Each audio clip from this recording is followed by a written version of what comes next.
The South African Defence Force was never involved in Zimbabwe after its independence in 1980. That is the official version.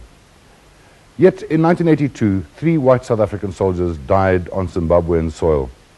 The SADF had a quick explanation. But could it have been a smokescreen for South African involvement in the Matebeleland uprising in the early 1980s?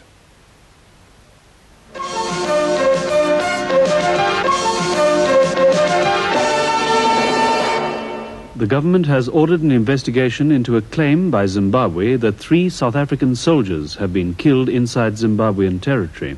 The 3 soldiers killed and the bodies that were displayed in Harare were all members of the extradition forces who fled or came to South Africa, and we employed them on a probation period for 1 year.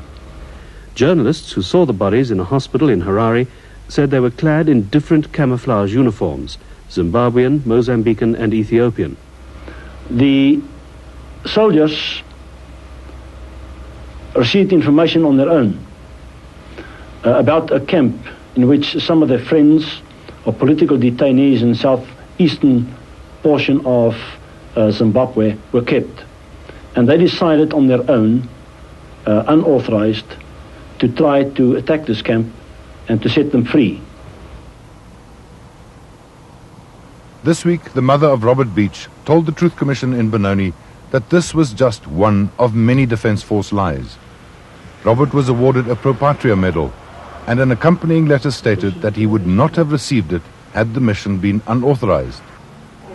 In its submission to the Truth Commission last year, the Defence Force made no mention of any cross-border operations into Zimbabwe.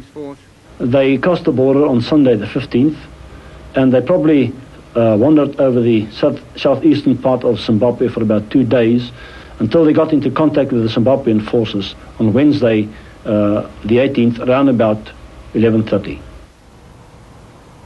But according to Robert's mother, his salary that was due 3 days earlier on the 15th was not paid out, which means he must have died before that date.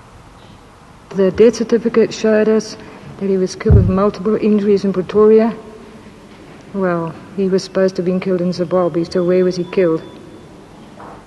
The bodies were never returned to South Africa. The Zimbabwean government later announced that they had done away with it. According to them, there was never any official communication between South Africa and Zimbabwe about the bodies. But the SADF was certainly informed. They told Pat Beach not to go to Zimbabwe. They denied the Beach family any contact with the black soldiers who had survived the same mission. I think for 15 years now, the open story needs to come to a close. And I think there are 2 questions that need to be answered. One is that where is my brother's remains still today? Are they in a burial site that we can go to? If that's not the case, then they must bring the body back. All we want to know is where the body is. I don't feel happy about the situation because they lied. And all we want is Robert back. We don't even get a reply, let alone, I'm sorry, nothing.